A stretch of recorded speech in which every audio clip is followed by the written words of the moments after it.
Hi hello guys, സത്യം പറഞ്ഞാൽ നമ്മുടെ കോളേരി ശ്രീനാരായണ ഷൺമുഖ ക്ഷേത്രത്തിലേക്ക് ഞങ്ങൾ ശിവരാത്രിക്ക് പോലും ഞങ്ങൾ പോയിട്ടില്ല. ഞങ്ങൾ ലൈഫിൽ ആദ്യമായിട്ടാണ് അവിടെ ശിവരാത്രി എന്ന് പറഞ്ഞാൽ വലിയ ഉത്സവമാണ്. അവിടെ ശിവരാത്രിക്ക് പോലും ഞങ്ങൾ ലൈഫിൽ ആദ്യമായിട്ട് ഞങ്ങൾ പോയിട്ടില്ല. കാരണം എന്ന് ചോദിച്ചിട്ടുണ്ടെങ്കിൽ ഉത്സവത്തിൻ്റെ ഭാഗമായിട്ട് നമ്മുടെ അമ്പലത്തിൽ പാമ്പും കോണിയല്ലല്ലോ, പിന്നെ അതിൻ്റെ പേര് കളമെഴുത്തും പാട്ടുമോ അങ്ങനെ ഒരു സംഭവം അമ്പലത്തിലുണ്ടായിരുന്നു.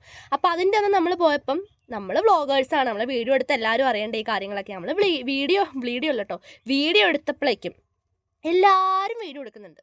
അതിൻ്റെ ഒപ്പം നമ്മളും വീഡിയോ എടുത്തപ്പോഴേക്കും മൈക്കിൽ നിന്ന് വിളിച്ച് പറയുന്നു, എന്താന്ന് ചോദിച്ചിട്ടുണ്ടെങ്കിൽ വീഡിയോ എടുക്കുന്നവരുടെ ശ്രദ്ധയ്ക്ക് വീഡിയോ എടുക്കാൻ പാടുള്ളതല്ല, ഇപ്പം തന്നെ ഒരു ഫോൺ കാത്തി വെച്ചേക്കണം, ഇതിൻ്റെ വീഡിയോ എടുത്ത് ആരും പ്രചരിപ്പിക്കാൻ പാടില്ല എന്ന് മൈക്കിൽ നിന്ന്. അപ്പോഴേക്കും ഞങ്ങൾ ക്യാമറ എടുത്തപ്പോഴേക്കും അത്രയും പേര് എടുക്കുമ്പോൾ അവർ കാണുന്നില്ല, ഞങ്ങൾ എടുത്തപ്പോഴേക്കും വിളിച്ച് പറയുവാണ് കേട്ടോ.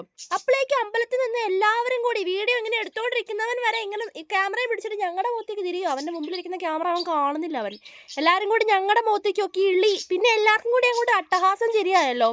ഇതൊക്കെ നമ്മുടെ നാട്ടിൽ നടക്കുന്ന ഒരു സംഭവങ്ങൾ നമ്മൾ എടുത്തിട്ട് അറിയണ്ടേ. പിറ്റേ ദിവസം നോക്കുമ്പോൾ എല്ലാവരുടെ സ്റ്റാറ്റസ് കളമെഴുത്തും പാട്ടിൻ്റെ.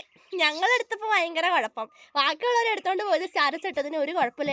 എടുക്കണ്ട, നമുക്കത്ര വലിയ നിർബന്ധമൊന്നുമില്ല എടുത്ത് വൈറലാക്കി കൊടുക്കണം എന്നുള്ള കാര്യം നമുക്ക് ഒന്നുമില്ല. നമ്മുടെ അമ്പലമല്ലേ, നമ്മുടെ നാടല്ലേ എന്ന് ഓർത്ത് നമ്മൾ ചെന്ന് ഓരോ കാര്യങ്ങൾ ചെയ്യുമ്പോൾ അതൊന്നും അവർക്ക് പറ്റിയല്ല. അല്ലാതെ യൂട്യൂബിലടക്കം അവർ പോസ്റ്റ് ചെയ്തിട്ടുണ്ട്, അതിന് പോലും കുഴപ്പമില്ല. നമ്മളെടുക്കുമ്പോൾ ഭയങ്കര പ്രശ്നവാ. എന്നാ ചെയ്യാനാ, മുറ്റത്തെ മുല്ലയ്ക്ക് മണമില്ല അല്ലേ, ഇതിൻ്റെ പഴഞ്ചൊല്ല അതല്ലേ. അപ്പം ഞങ്ങൾ ഒരു വർഷമായിട്ട് ഞങ്ങൾ അമ്പലത്തിലേക്ക് ചെന്നിട്ടില്ല. എന്നിട്ടാണ് ഇവർ ഭജനയ്ക്ക് വിളിച്ചപ്പോൾ ചെന്നിട്ട് അതിലപ്പുറം പരിപാടി നമ്മളോട് അവർ ചെയ്തേക്കുന്നു. ചോദിച്ചപ്പോൾ പറയാം അമ്പലത്തിൽ സെക്രട്ടറിയും പ്രസിഡന്റും ഇല്ലാന്ന്. പിന്നെ എന്ത് അമ്പലം ഇത്, പിന്നെ എന്ത് സംഘാടകരാണിത്, പിന്നെ എന്ത് കോർഡിനേഷനാണ് ഇവർക്കൊക്കെ ഉള്ളത്? അമ്പലം തന്നെയാണോ അവിടെയൊക്കെ ഇരിക്കുന്നത്? ദൈവം ഉണ്ടോ അവിടെ?